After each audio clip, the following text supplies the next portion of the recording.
Good day, everyone. Welcome to the Post-Roe Show. I'm Nicholas Check. I'm Becca Compton. And today we'll be discussing apologetics.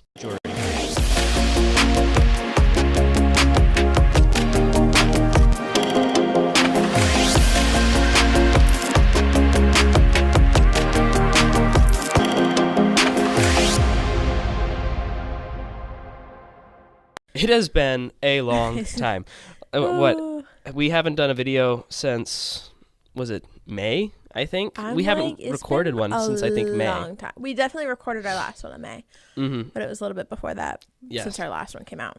Yeah, so it's been a long while. So we'll play a little catch up, and then we'll get into today's talking about. I don't know, Becca, what have you been up to since we've left off? Oh goodness, I'm still a hairstylist, obviously. I don't even know if I said this last time, but I also teach first grade religion. So I also do that. And then I also work one day a week at a restaurant. Family business. So I guess that's what I've been up to. I've been up to working a lot. Part of the reason we haven't been able to do this, I will take responsibility. I have been really, really busy with college. I was really busy over the summer with my summer internship. But then I was also traveling around the country for different trainings through Students for Life of America and also Turning Point USA. So I was in Detroit for Turning Point. I got to see Donald Trump in person, Charlie Kirk. It was super cool. And then literally a week after that, I was in Washington, D.C. getting special training it's called the William Wilberforce Fellowship. If you remember when we had Morgan Reese on, she was part of that fellowship, and now I'm doing it. Actually, this is my Wilberforce shirt. I just happen to be wearing it today. But yeah, I've got to do a lot of fun trainings and all those kind of things. It's been a blast. College is back up running, and Becca messaged me and said, hey, we need to get back at this. So Becca got me off my butt, as she should, because I'm really good at just sticking to what I'm doing. So if something falls away, I can easily just not do what I should be doing. So now that we're getting back into the groove, hopefully we can get back at making videos consistently again. Hopefully so. That's the goal. I would like to. But that at least catches it up to this point. Yeah. In today's topic, we wanted to kind of talk apologetics, but more specifically like logistics of just how certain things work. Becca, if you kind of want to briefly discuss what you'll be talking about, and then I'll say what I'm going to be doing. Yeah, of course. I'm going to be starting off with human development. So weeks 5 through 20 is what I'm going to go over today. And then I'm going to be going over abortion in general, kind of what happens during it and what to expect and all that kind of stuff. Yeah, and me personally, I'll be talking specifically about the abortion industry, primarily Planned Parenthood, and whether or not we need them, and if we were to defund Planned Parenthood, where would we allocate resources, and what would that actually be? Like, what would that cause in our country if we didn't actually have their funding? I think they're completely useless. Yes, we don't need them. I think we can defund them. I think it's a great idea, and we'll get into the logistics of what that actually looks like. There will be a petition to be signed inside the bio through Students for Life to defund Planned Parenthood. So make sure you fill that out if you agree with what we say by the end. Yes. So, yeah, Becca, if you want to kind of dive in then into specifically your first talking point being human development. Yeah, of course. Okay, so we're going to go over human development first. I found most of this stuff on actually Huggies, the diaper brand, their website, which is really funny. But I kind of fact checked it with Cleveland Clinic and some other websites that you can easily find up when you search it on Google. So they had a week by week on their page, and I loved all the information they had. They didn't have just about the baby, but they had stuff like mom should feel, like stuff you can do to help. So they had a lot for the mom, and actually not so much on how the baby's growth, if that makes sense. So I like that. But first of all, we're gonna start off at week 5. Week 5 is typically where most women find out they're pregnant. So that's kind of varying with week 5. And right at week 6, which I'm pretty sure week 5 through week 8 is where a lot of women find out they're pregnant, is that kind of baseline? It tends to be because, you'll hear stuff about if someone were to propose a heartbeat abortion ban, people say that's pretty much a total ban because most people don't even know they're pregnant for those Yeah, till like week 5. Yeah, week 5. And I think, what, where they say. 6, you're starting to be able to detect fetal heartbeat. Yes. At least I think. Well, you'll fact check me. You're the one who Yep. asked that. Yeah. At week 6, you can actually see like facial features start to form, like the eyes and the nose. And then spaces in the baby's body are starting to be formed where the liver, kidney, and lungs, and of course the heart, where they're all going to go. So they're already starting to develop space where those are already going to go by week 6. By week 7, you are already halfway through your first trimester. It's a feat. Yes. By this stage, bones start beginning to form. So already your baby has bones. Features become more recognizable. So like the eyes, nose, and lips. Arms and legs are also starting to form on the baby. And your baby has 100 new brain cells every minute. So already brain activity is already starting just by week 7, which is crazy. It's awesome. By week 8, you can see like the tip of the nose is already formed, and makes little movements. They can officially bend their arm at the elbow by already week 8, which is crazy. By week 9, they're about the size of a green olive. And the heartbeat is very clear to hear by this point now. Mm-hmm. So you can clearly hear a heartbeat by week 9. And of course, our eyes, nose, mouth have already basically taken shape, are fully formed at week 9. Yeah, I think, sorry, just as a side note, I thought it was crazy. We recently, I shouldn't say recently, last election, this would be a year ago, we had issue 1, which legalized abortion all 9 months in Ohio for any reason. We originally had a heartbeat bill being passed in Ohio, but I think the Supreme Court just recently came out and said, that's officially unconstitutional now because this issue 1 passed. So now, yeah, it's just a shame because it would have been here. We would have had abortions banned up right then. Yeah. But alas, there was a lot of money poured into that election. I think we were outfunded, 6-1. In advertising for issue 1, like 6 times the funding that the Republicans had in that one. That's crazy. That was a bad election. Yeah. That's insane. Anyway. Yeah. Yeah. By week 10, so you can already see fingers and toes are clearly formed. They have fingernails and toes, and the facial bones are officially formed as well. And then the eyes are officially fully developed. By week 11, it is now a miniature version of what it will look like when it's born. Already by week 11, it's just a smaller version of what it's going to look like. Yep. I met some. Sorry, it's in regards to that. I met somebody on campus recently. She just joined up in our Students for Life club, and she has very little knowledge about how anything in like the pro-life versus pro-choice realm works.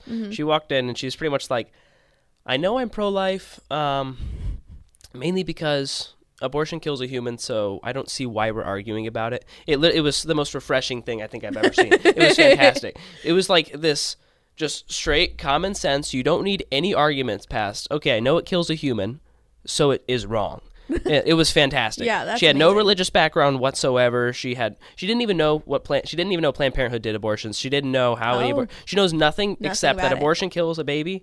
So she's like, obviously it's wrong.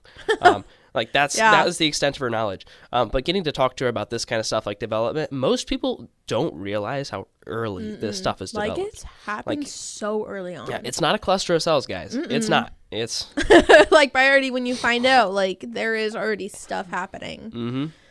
Crazy. The cluster cells thing is just, it's a lie. Well, I guess it's true in that we're all clusters of cells. It just depends on how many cells. Yeah. But there's no cell count that gives you worth. Exactly. So by then we're at, I think 12. Yeah, but I want to add something to week 11 that I forgot to add. At week 11, there is actually a lot of gender specific stuff happening. So like already, if it's a girl, like she's already getting all her eggs and everything. Like if it's a boy, like everything is already starting to happen with already gender specific stuff on there. So then at week 12, baby is fully moving all of the time now by week 12. Like they're active. A lot of major brain development happens at week 12 too. So along with the obviously 100 brain cells per minute forming, but also it starts to become a lot more active. Baby can already suck its thumb by week 12, and then a lot of babies' intestines are already there and fully placed by week 12. Week 13, the baby's vocal cords are already formed. Yeah. Really? Yeah. I wouldn't have guessed they could. That would be an earlier thing. Yeah, vocal cords are formed and connected, and then the brain is like starting to connect to all of like the nerves and everything in baby by week 13. And baby, of course, still moving very freely. By week 14, that's when hairs start to grow on like your baby's head and stuff. So if your baby grows hair and has a lot of hair, that's where it starts to grow. It's by week 14. The heartbeat is very strong. Someone should tell your nephew, Andrew. He's like... he was lacking on that stage. He's like bald. He has one little tuft right back here. Oh my goodness. I'm so jealous because my nephew, he's 2 months younger, I think. Yeah. Andrew's running around now. He's a lot more talkative in general. My nephew doesn't walk or anything, but he does have hair. He does have hair. He has that one upper. He has hair. Oh. It's so funny. And then by week 14, the heartbeat is like very strong and prominent at this point. And the baby can now furrow and frown and squint. So now they can make facial movements with their face. By week 15, baby is already able to hear you already. So they're able to fully hear you. And then obviously baby still is growing bigger and bigger each day.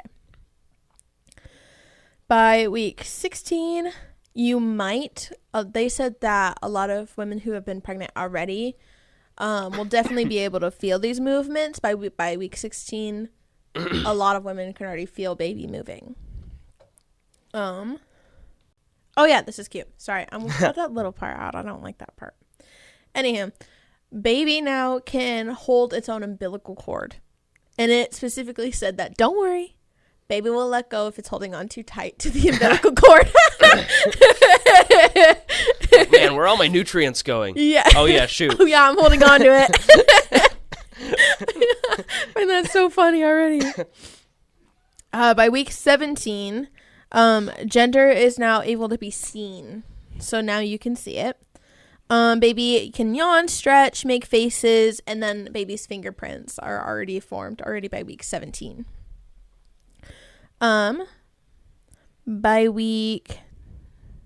For week 18, I really only had baby just keeps growing and getting stronger each day at week 18. Well, you reach a certain point where there's not much left to develop. Yeah, it's just they need to be bigger so they can survive. Yes. By week 19, kidney is fully formed, and so are the hairs. You can feel baby become more active each week. By week 20, baby learns to recognize your voice already by week 20. So by week 20, your baby already knows your voice, which is so sweet. And obviously, baby is still moving a lot in there. So that is amazeballs. And so that's What? I said amazeballs. I guess, yeah. Yeah, it's I guess amazing. that is a proper adjective. Yeah, so that's all I had was up to week 20, but I already can see like all the major development stuff already has happened just through those few weeks. Yeah, you don't have to wait till third trimester abortion to be aborting something that looks, and it is a baby from the moment of conception, but when that looks like one, it does. You don't have to wait till third trimester. It happens a lot earlier than that. And even by week 11, it's already a miniature version of itself. Yeah. I'm like, it's already like a little tiny little baby. It just takes time. Just as a baby who's born doesn't look like a 10-year-old. No. And doesn't act like a 10-year-old. The only difference is how long it takes. Heck, your brain isn't finished developing until, what is it, 25? Yeah. Like, it's like somewhere in your mid-20s. Yeah, I think so. It's something like that. That's a long time. It's crazy. Okay, which that breaches into our next topic, which is our sad topic, which is abortion in and of itself. Mm-hmm. So what I did for this, research-wise, is I compared what Planned Parenthood had to say about abortion and what it was versus what ex-abortionists had to say, and also what most pro-life, like mainly Live Action, what they had to say about it. Yeah. Information-wise, because they have the most. So what I noticed, so first of all, the pill. I've kind of explained this before. You can take the pill up to 11 weeks. So 11 weeks is the cutoff for that. It cost about $750 to get the pill. Is it really? Yeah. That's what it said. That's so expensive. Yeah. $750 for the pill. Gosh. Yep.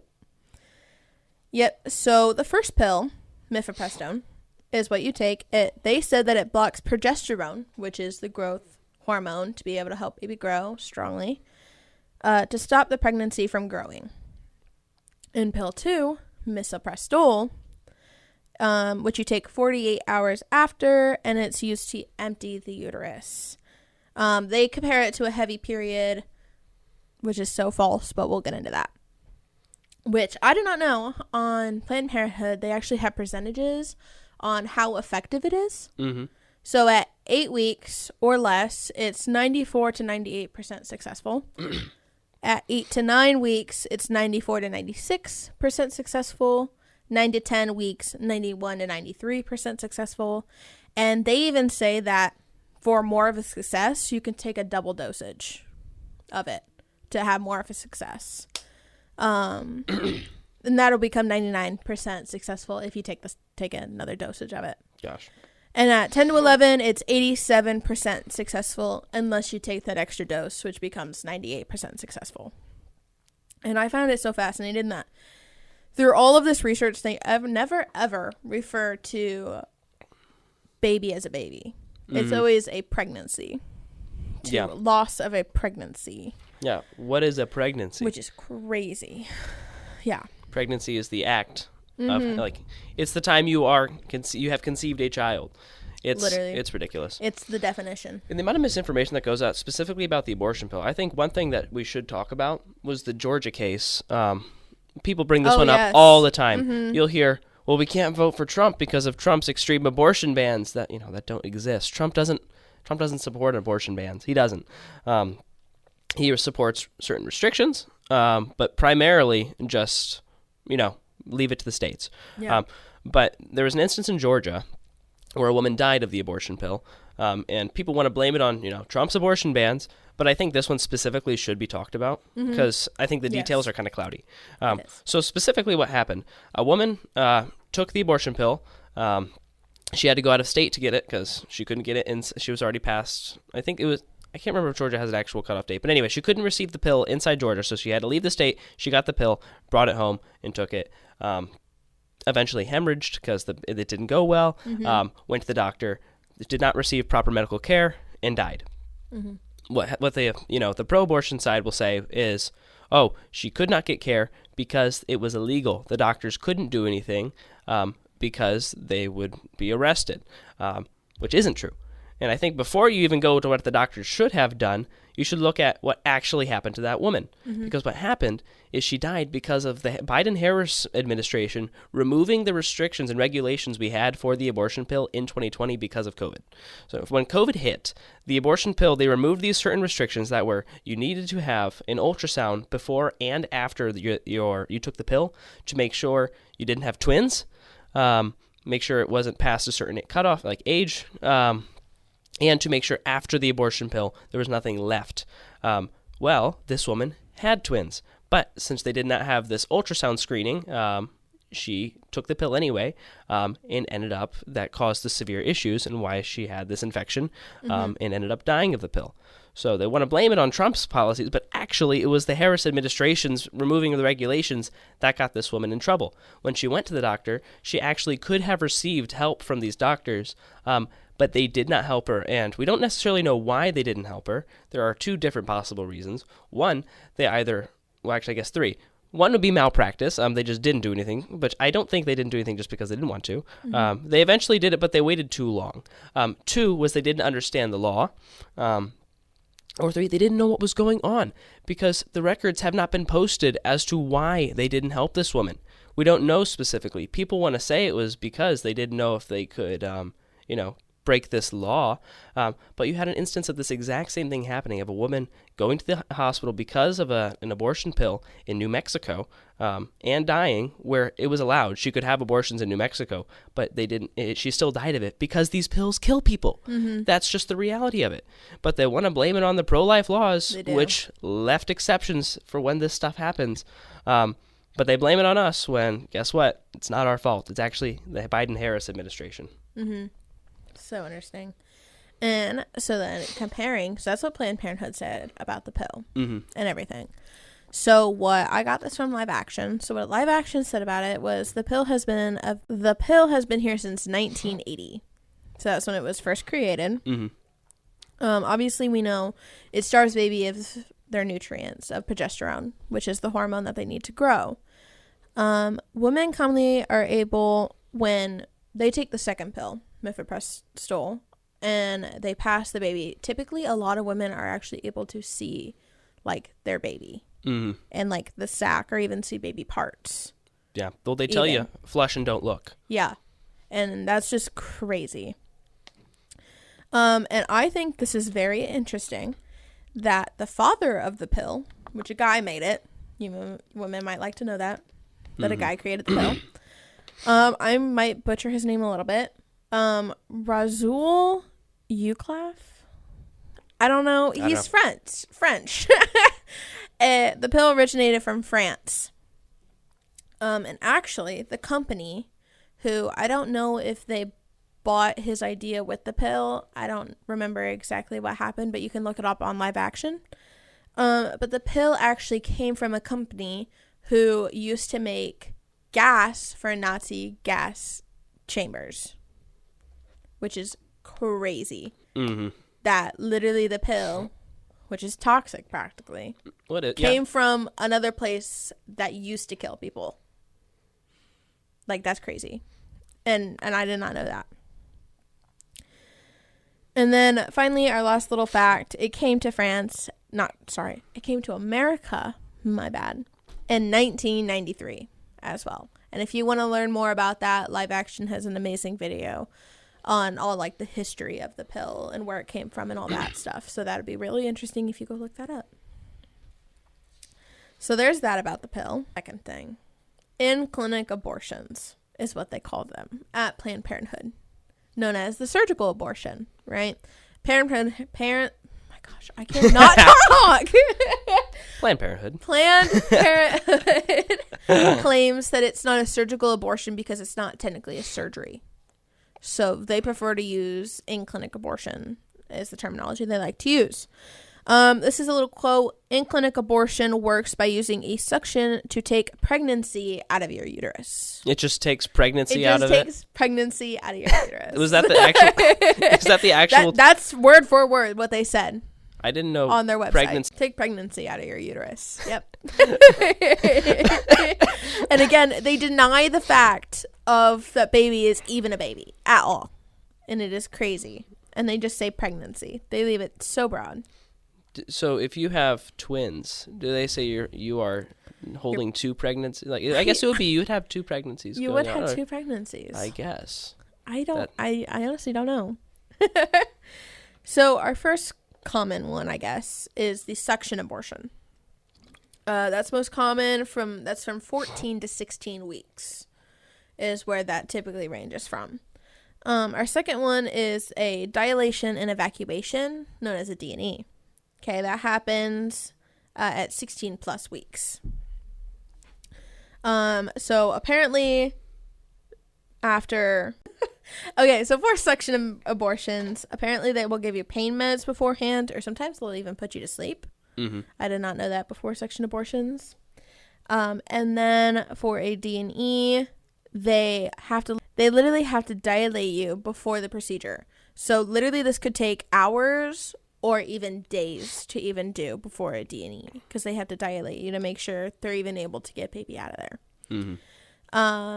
Usually this happens second try or later.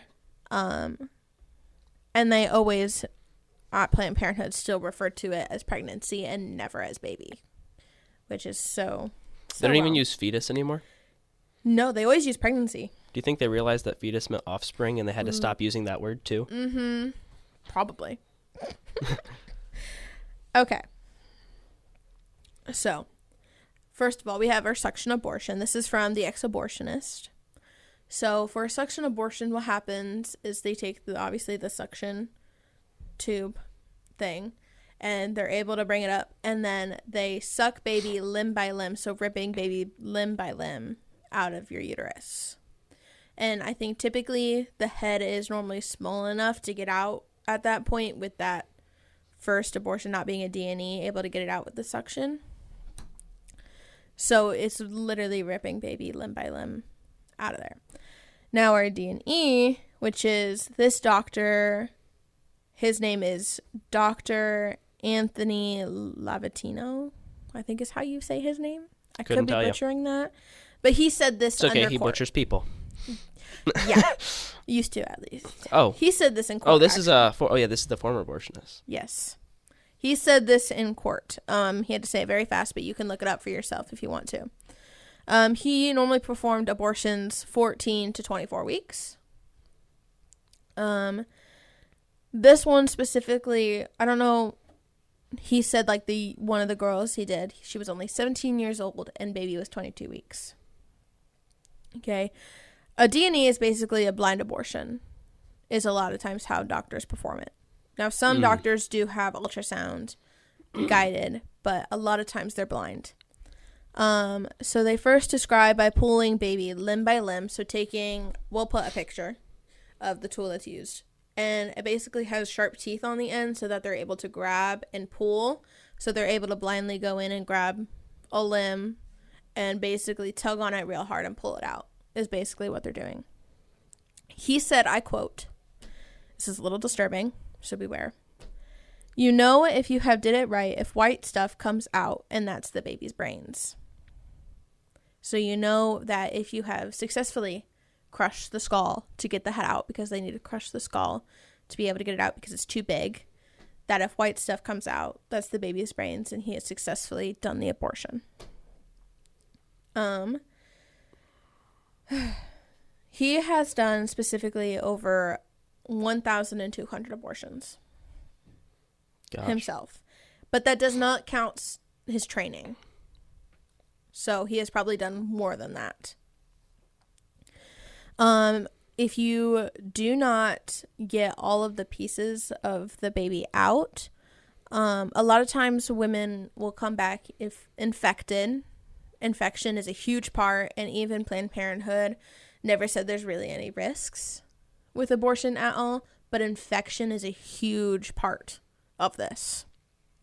And a lot of women die from bleeding or infection if it does not go right.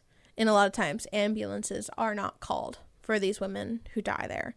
Specifically this one girl, who's another ex-abortionist, I read about online. She said that this one lady, she was helpless. She had gotten an abortion, laying helpless, and she wanted to call an ambulance, but the abortionist who did the abortion, because I think she was watching, literally said, "Do not call an ambulance because it's not even worth it. She's already gone." And she died under their care, and never called an ambulance for her, or even cared at all. And that just mind-blowing to me. So that's our suction and our D&Es. Now, late-term abortions.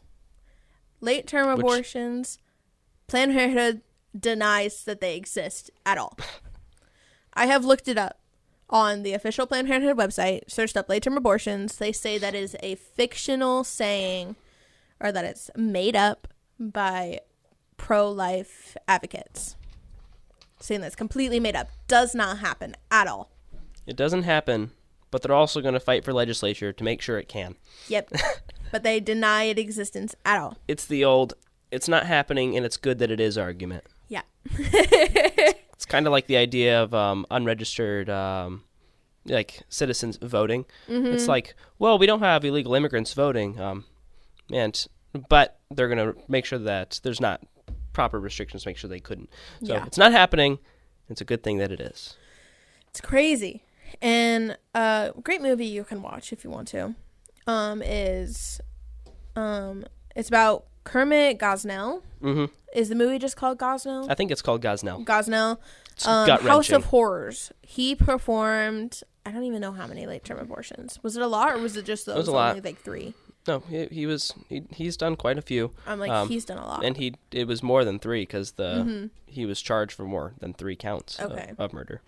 Yeah, so he's a great example of late-term abortions do in fact happen. Which on live action, this was interesting to me. On live action, they have a video of this lady kind of going undercover at a abortion facility in Washington, D.C. This facility is supposed to specialize in late-term abortions. Like, they are supposed to do them. Mm-hmm.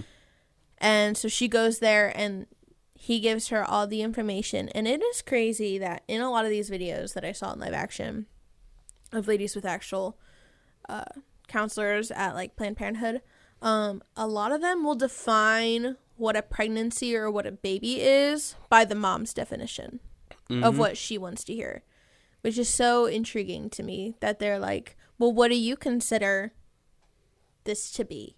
Like, when do you consider it a baby? At what point?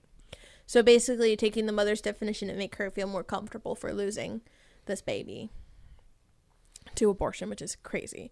So I recommend, if you want to do a lot of more research, go to live action. They have a bunch of information. You can hear from ex-abortion doctors and how they feel about it. It's crazy. And a lot of good information. So there's that. Is it my turn? Yes. Cool. A lot of information there. Yeah, it's a lot of stuff. I get the fun part of doing my favorite thing, which is trashing on Planned Parenthood. So I've been fortunate enough through Students for Life, and also now that I'm part of the William Wilberforce, they gave me permission that we're going to have our display on our campus called the Planned Parenthood Go Fund Yourself. Because it's funny. Kristen Hawkins' idea, it's a little. Yeah, it's provocative, but we like it. But anyway, so the idea of the display is we've been talking specifically about, who Planned Parenthood is, what they do, should we give them the taxpayer funding we're doing right now? Short answers, who they are, they're abortionists, should we help them? Heck no. And should we give them money? Double heck no. So anyway, so let's start at the basics. Who is Planned Parenthood? What do they do? You can hear a variety of answers. You'll hear, they're a woman's health clinic. They provide all these extra care.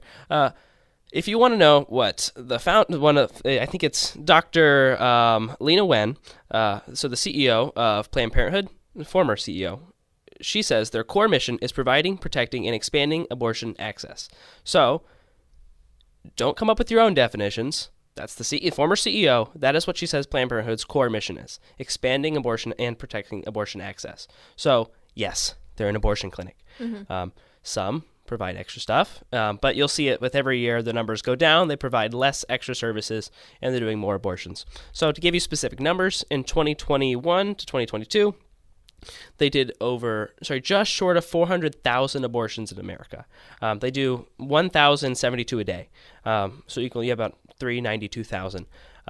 That's a lot. Mm-hmm. That's a lot of abortions. Heck, we live in a town of Ottawa's. I don't even know. Do you know? Ottawa's like what? What's the population? Ottawa? 5,000. 5,000. So think of that. You're killing in a year. Every 5 days you're killing the population of Ottawa. Yeah. That's how many abortions. That's a lot of abortions. Mm-hmm. So it's not a small amount. We're talking big numbers. But do they do other things aside from abortion? Yes, they do. But the reality is about 97% of what they do is abortion. They'll tell you it's 3%. But how they get that number is they take the percentage of people who come in who are already pregnant. And so that's a smaller number than the grand majority because some people will come in and get birth control. They'll say they do they'll say breast exams. They don't do them. It's their current CEO. She has said both that they have never done them and they have never said they've done them. And she's also said on camera that, yes, we do them. So she said both. But no, they don't do them. It's really funny. But But primarily, yes, it's just abortions. But in addition to doing abortions, they also fight in legal battles to make sure abortion is super accessible, and also remove protective restrictions. One case in Kansas, Planned Parenthood filed a legal challenge against the new law, House Bill 2749. Which required abortionists to have a discussion with a woman before she could have an abortion to see why she wanted one. The purpose of this was passed was to make sure women weren't being coerced, that they were freely choosing this. Planned Parenthood has fought against it and says that, they should not make this a restriction. The doctor should not have to talk to the woman and see why she's doing it beforehand, which, oh my goodness, the idea is literally to make sure women aren't being coerced, and you're going to try to fight against that because that's where they make their money. Abortion is their biggest money maker. It costs a heck of a lot of money. Heck, we just said the abortion pill alone is $750. That's a lot of money. They make a ton off this stuff. And the abortion pill, I think, it's the most used method right now. It's crazy. That's why they're removing all these extra restrictions, because they want to get as many out as they can as fast as they can. That's why you have instances like heck in Ohio, they removed minors they don't need parental consent now to have abortions. And so there's no reporting laws. So you have these instances where somebody could sexually assault a child, take them, get them an abortion. Their parents would never know because they don't have to know. And what would Planned Parenthood have to gain from this? Money. They make money off of every single one of these things that they sell. And if you might think, no one's that corrupt, not that money hungry. Money corrupts. Genuinely, let's get over that bridge. Yeah. Yes, money is a huge factor in why people would want to make this. They can know they can know the reality of it. These doctors know what they do. They know what they do. And they know how much money it makes. So getting into it as we move a little further into, I don't want to say abortionists have legal immunity, but Planned Parenthood, oh my goodness. In Washington, did you know Planned Parenthoods can inspect themselves? Like crazy. In the same state, a tattoo parlor has to be inspected every other year, so every other year, while Planned Parenthood inspects themselves and decides if they are qualified and clean. And that's not how inspections work. No. You don't get to just check your own box and say, yep, I guess we're clean. No restaurant can do that. A tattoo parlor can't do that. Planned Parenthood can. The place that is actually doing medical services. It's a medical place. They also don't have to, in certain states, they don't have to meet certain medical structure law, in a hospital, they have to make sure the hallways are wide enough for stretchers and stuff, or they don't have to do this for Planned Parenthood. Because they don't call ambulances. Yes, well, because they don't. Yeah, they don't do that. But they don't have to meet in certain states. They don't have to meet those regulations. And if we needed any other reason to hate them aside from just abortion, they also have a hand in the school systems with sexual education. Do you want the people who make money off of killing the pregnancies, unborn babies? Do you want them in charge of telling your kids how to have safe sex? No. Why the heck would you do that? They're the ones who make money off of them making stupid decisions. Why would we put them in charge? They literally are the ones who make the money off the stupid decisions. Why would we trust them to just tell them how not to make these dumb decisions? Crazy. That makes no sense. In addition, heck, I think they're the second largest cross-sex hormone distributor in America, additionally, as if all the abortion junk wasn't enough. So if that's not enough reasons to hate Planned Parenthood, I mean, there's a quick synopsis of, that's Planned Parenthood for you. Pretty Planned Parenthood, aren't they just fantastic? So now comes the question, can't we just defund them? So to give you quick numbers are fun. Planned Parenthood in 2022 to 2023 received $700 million in taxpayer funding. The source, Planned Parenthood. That's a heck of a lot of money. To put that in perspective, if you go to the National Institute of Health, they divvied up how much money went into certain researches, health researches, so infant mortality, maternal mortality, homelessness, violence against women, and uterine cancer combined don't make as much as Planned Parenthood, one organization, makes in taxpayer funding in 2022 to 2023. That is a lot. That's a lot of money. Infant mortality in research had $134 million. Planned Parenthood, oh my goodness, we are spending so much money just to end pregnancies when literally all those things, maternal mortality, infant, violence against women, homelessness, uterine cancer, all of those receive less than just Planned Parenthood. That's not the abortion industry as a whole, just so you know. That is solely Planned Parenthood as one organization. That is a crazy. crap ton of money. That's insane. So, but the argument is, well, we can't defund them because they do all these other things. So, as part of my fourth thing, where can we put that money? Let me tell you, federally qualified health centers. So, to give you an idea, there's 8 times the amount of these things than there are Planned Parenthoods in America. They serve 1 in 11 Americans have used one of these. We have one here in our town. 5 minutes from here. Yeah. They provide, even though they receive only 3 times the amount of money that Planned Parenthood does, they serve 16 times as many people. That is such a better allocation of resources, and they do every single service that Planned Parenthood says they do in addition to abortion, aside from abortion. So they do all of those in addition with pediatric care and sometimes eye care. So you're not just helping specifically women, you are helping women past their pregnancies too. So if we were just to cut all this government funding, we could cut all of it. If we poured it into these federally qualified health centers, they help 16 times as many people with only 3 times the funding. This would be a way better allocation of money. And we wouldn't be paying for abortions.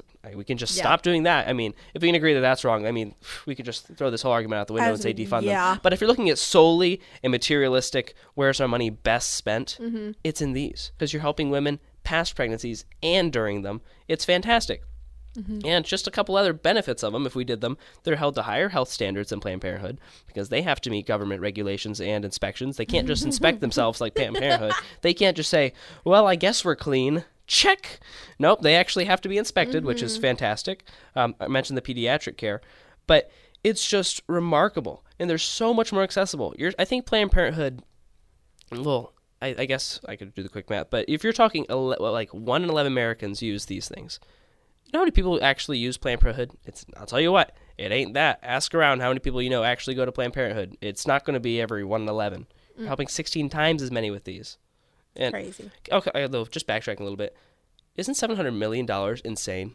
Like, that is crazy. Like, that's so much That's money. a lot of money. It's mind-blowing. When I was looking at all these numbers, and like I mentioned, the numbers come from Planned Parenthood and the Institute of Public Health. So these aren't just numbers I pulled out of numbers I pulled out of a hat. You can go find them yourself. We'll put the links if we need to, but you can find them yourself.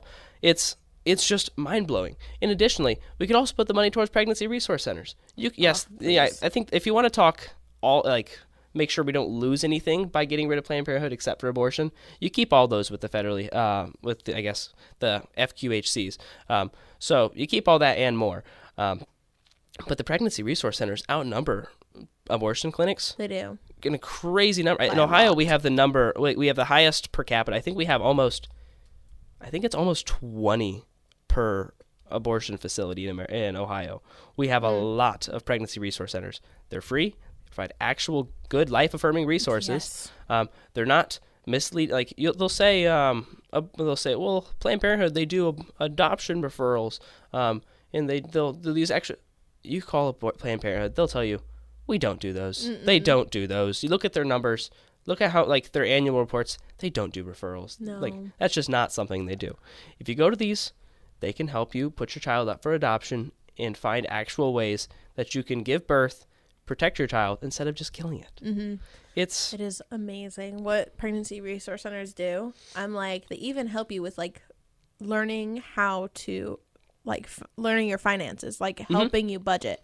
They give you points and parenting and classes things like money. Yeah, they give you fake money and be try to use it responsibly. They teach you you should probably buy diapers with your points, which is free, by the way. You should probably get diapers instead of that extra toy. Or instead of that shirt maybe your baby doesn't need, because maybe your baby needs diapers. Yeah. And it's going to so much better. And they have nurses there that especially help with breastfeeding and stuff. Crazy. Monetary aid goes only so far because you have to help people be able to help themselves once they can no longer help them. So the pregnancy resource centers, the one we have, I think stops helping once the baby's at 3 years old. 3 years old. But up until that point, they have parenting classes, the finance classes. They're making sure you are going to be able to take care of your baby once it's over. Planned Parenthood does not do that. No. There is no planning parenthood that actually happens inside Planned Parenthood. That lady I told you who joined our club recently, when I told her that Planned Parenthood who does abortions, the first thing she said was, "That is the most misleading name ever." Like, yeah. It's so true. There's Ooh. it's End Parenthood. Yeah. It's terrible. But it's amazing. And one thing I think people often, I like to talk to people about this on my campus. People want to bring up the cases where the woman's life's at risk. They'll say, well, we can't just defund the abortion play because we need these in case of the woman's life. If that's where I'm okay. I'm against abortion except for when a woman's life's at risk. Mm-hmm. The reality is that doesn't happen. It doesn't. You do not actually need an abortion. Like, yes, women's lives are at risk sometimes because of pregnancy, but the reality is you don't need an abortion to solve that. You can either have a C-section, which it's way faster than a late-term abortion. If your life is really at risk, let's say it's like, oh my goodness, you're about to die because of this pregnancy. Your two options are a late-term abortion, which can take up to 2 to 3 days, or a 30-minute C-section, which is actually going to, if your life is truly at risk right then and there, the C-section is the obvious choice. Yeah. So, or let's say you don't want to do a C-section, but you can also just deliver the baby early. Yes, the baby may die, but the difference is we're not going in and dismembering the baby and delivering the baby in a pile of pieces. We're going to deliver the baby whole, and if the baby survives, which we've had babies survive up to, I think, 21 weeks, which is rare. Crazy. But the reality is they can survive young, and they're surviving younger and younger as medical technology advances. We should just have the baby and try to save it instead of have the abortion. And if you say ectopic pregnancies, that's not an abortion. If you take out the part of the fallopian tube that the baby is in and it dies as a side effect, we're not going in and first kill that baby and then we'll take out the part of the fallopian tube. It dies as a side effect. It's a tragic side effect. And I would say it would even be morally ethical. Like, let's say in the future we could find a way that when you remove part of the fallopian tube, we found a way to take the embryo and re-implant it. I'd say we'd have an ethical responsibility to not just, you couldn't just leave the embryo to die. I'd say, but we don't have that. So it's not our fault that we can't save the baby right now. Technology doesn't allow it. So I'd say the more ethical thing is ban abortion outright. If a woman's life's at risk, give birth early. If the baby dies as a side effect, there's nothing you could do. But you didn't need to kill it and then give birth to a dead baby, because that's what late-term abortion is. You give birth to a dead baby. That's what it is. Gosnell, who the former abortion, he was an abortionist. Now he's in jail. He may have passed away by now. I don't know if he's still in jail. I don't know. I'd have to look that up. Anyway, he went to jail because babies would be born alive when he was doing abortions, and he'd literally snip their necks with scissors. Yeah. And people say, "Oh my goodness, that's so gruesome."